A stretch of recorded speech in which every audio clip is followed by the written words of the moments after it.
Hello everyone. आज मैं organic chemistry का वो टॉपिक लेने जा रही हूँ जिसमें कन्वर्जन्स इन्वॉल्व होते हैं। ये 3 मार्क्स का न्यूमेरिकल आता है और अब इस तरह के क्वेश्चन मल्टीपल चॉइस में भी आ सकते हैं। कन्वर्जन बेस्ड ये क्वेश्चंस बहुत इम्पॉर्टेंट है उन सभी बच्चों के लिए जो सीबीएसई बोर्ड के क्लास 12th के एग्जाम में अपीयर होंगे। अब मैं ये बताऊंगी कि सबसे पहले जो क्वेश्चन मैंने लिया है उस क्वेश्चन को कैसे सॉल्व करेंगे, साथ ही साथ उसमें जो रिएक्शंस इन्वॉल्व हैं उनको आपको कब लिखना है, क्वेश्चन में क्या पूछा जा सकता है।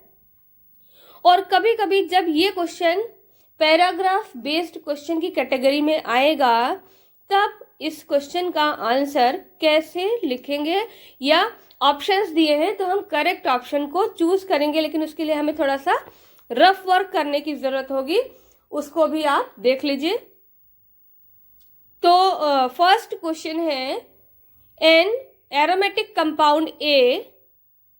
तो सबसे पहले आपको क्या पता चला, an aromatic compound A, it means A is an aromatic compound of molecular formula C7H7ON. It means जो कंपाउंड A है उसका मॉलिकुलर फॉर्मूला जो है उसमें 7 carbon, 7 hydrogen, 1 oxygen atom and 1 nitrogen atom है। Undergoes a series of reactions as shown below. इसकी जो reaction series है वो नीचे दी हुई है। Write the structures of A B C D and E in the following reactions.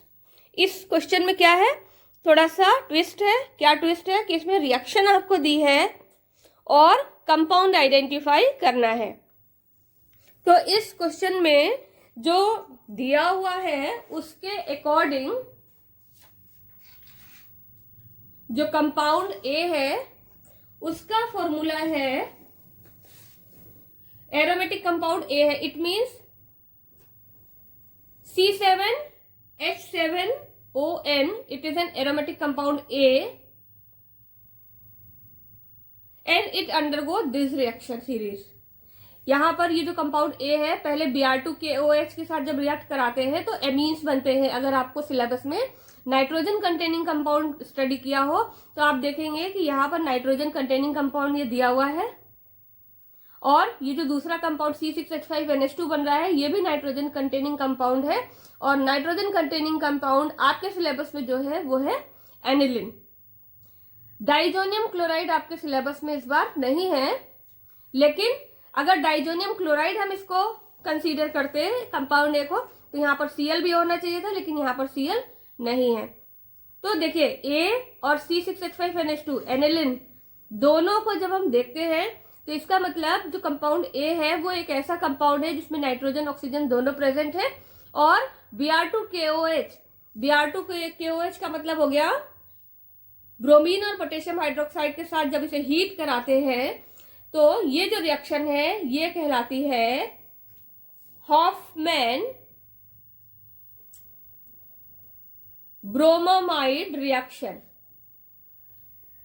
और हॉफमैन ब्रोमोमाइड रिएक्शन कराने पर जो प्रोडक्ट बनता है वो क्या होता है, प्राइमरी एमीन। और अगर आप देखें तो ये जो कंपाउंड है C6H5NH2 it is aniline and aniline is what, primary amine. Aniline है प्राइमरी एमीन।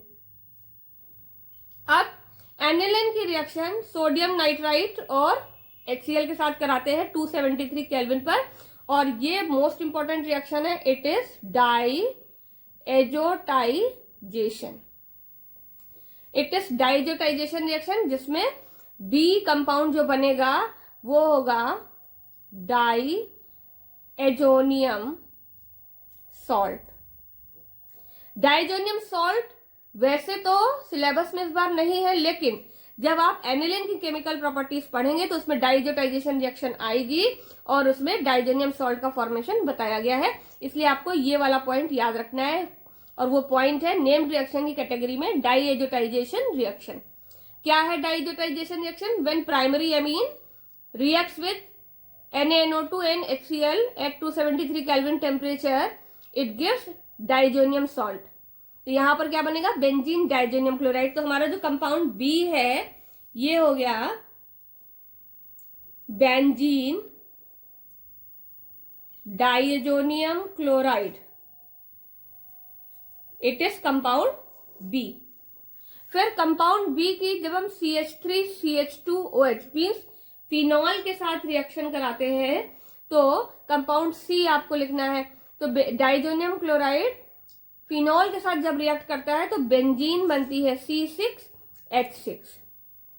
तो कंपाउंड सी हो गया बेंजीन। कंपाउंड बी जब KI के साथ, डाइजोनियम सॉल्ट जब KI के साथ रिएक्ट करेगा तो कंपाउंड ई बनेगा C6H5I।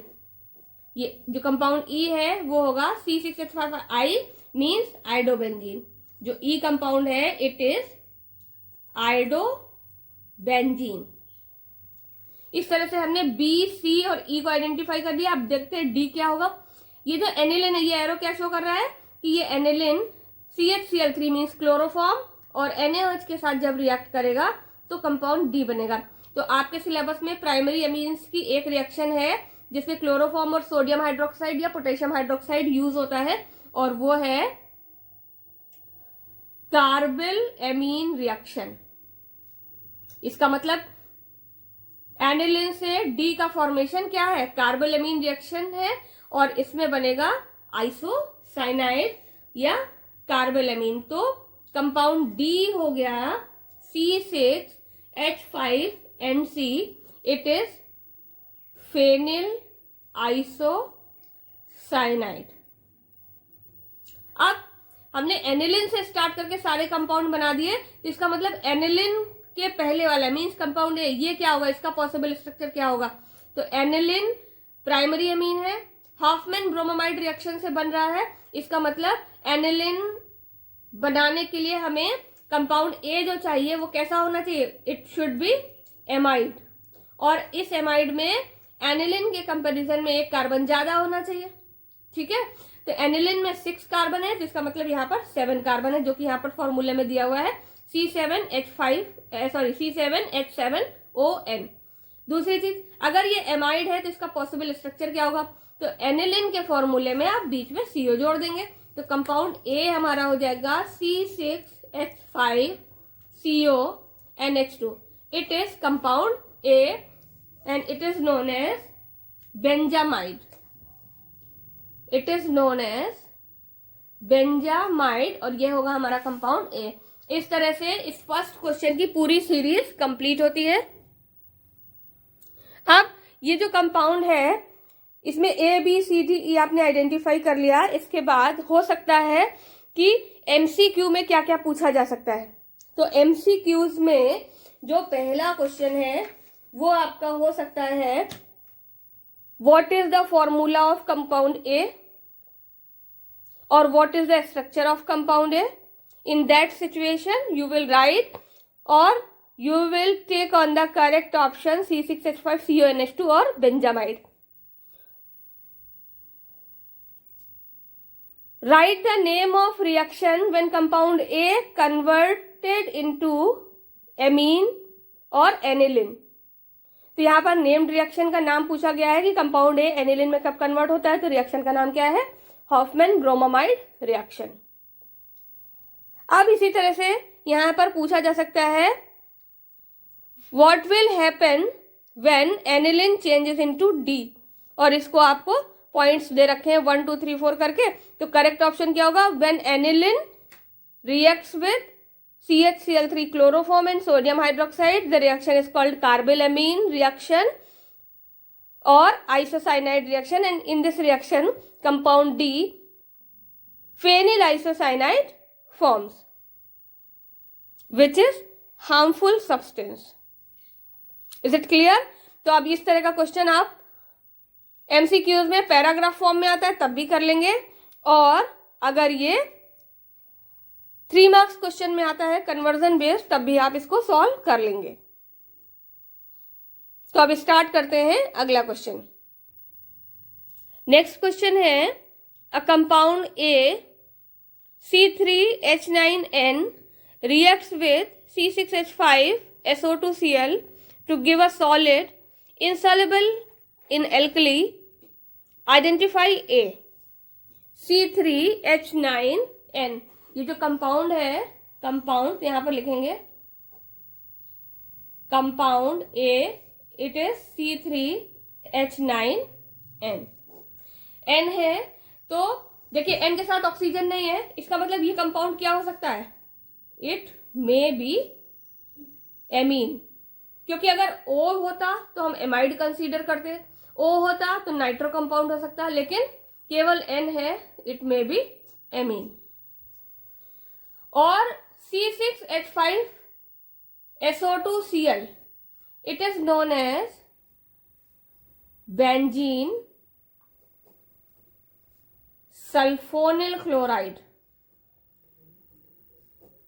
This compound is known as benzene sulphonyl chloride. तो बेंजीन सल्फोनिल क्लोराइड की केवल एक रिएक्शन आपके कोर्स में है, वो है प्राइमरी एमीन, सेकेंडरी एमीन और टर्शरी एमीन को डिस्टिंग्विश करने में हम बेंजीन सल्फोनिल क्लोराइड का यूज करते हैं, and it is also known as Hinsberg's reagent.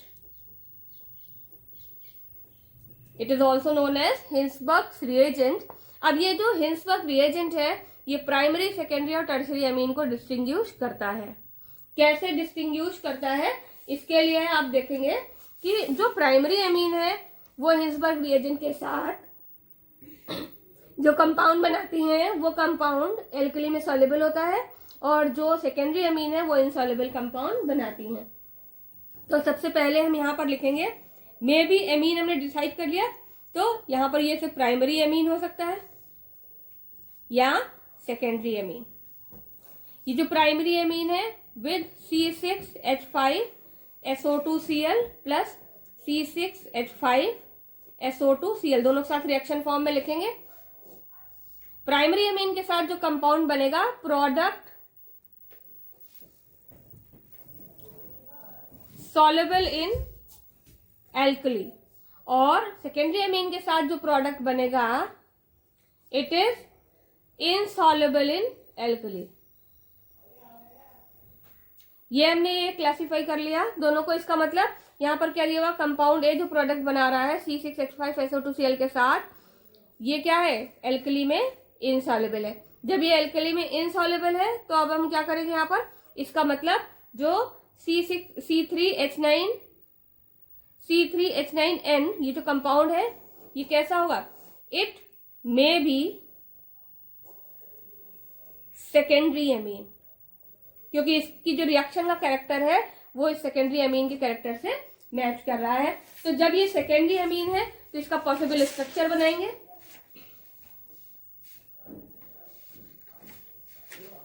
और इसका जो पॉसिबल स्ट्रक्चर है वो क्या हो सकता है,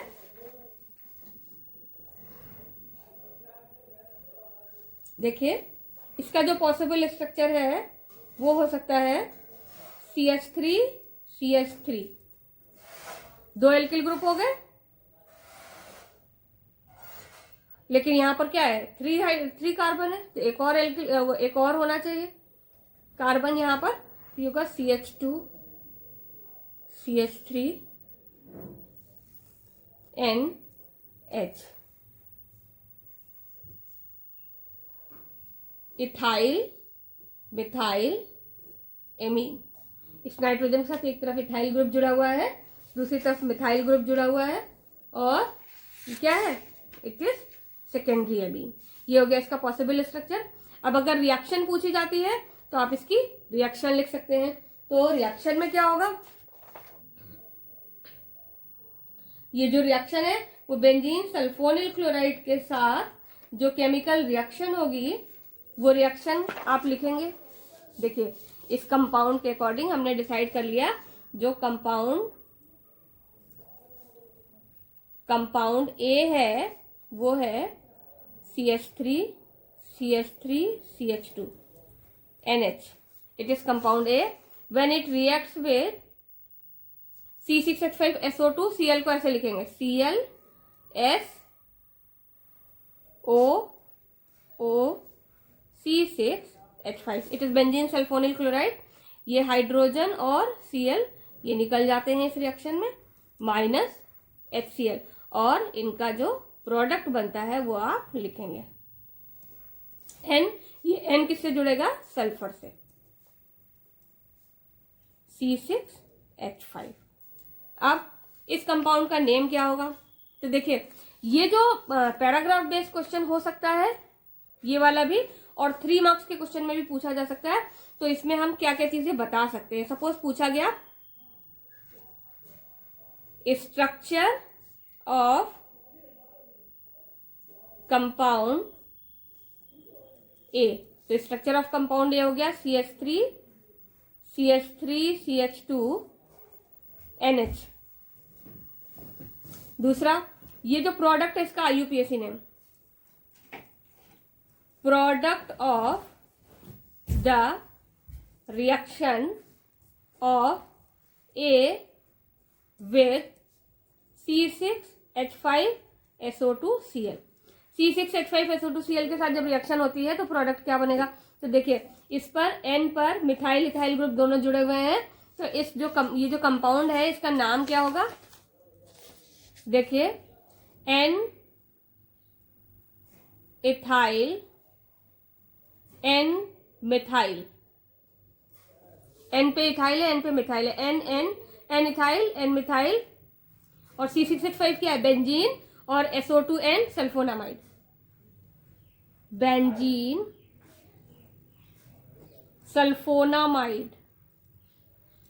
it is the name of product. ये आंसर सेकेंड हो गया। इसके अलावा क्या पूछ सकते हैं इसमें? Complete reaction. तो कंप्लीट रिएक्शन मैंने ऑलरेडी बता दी है।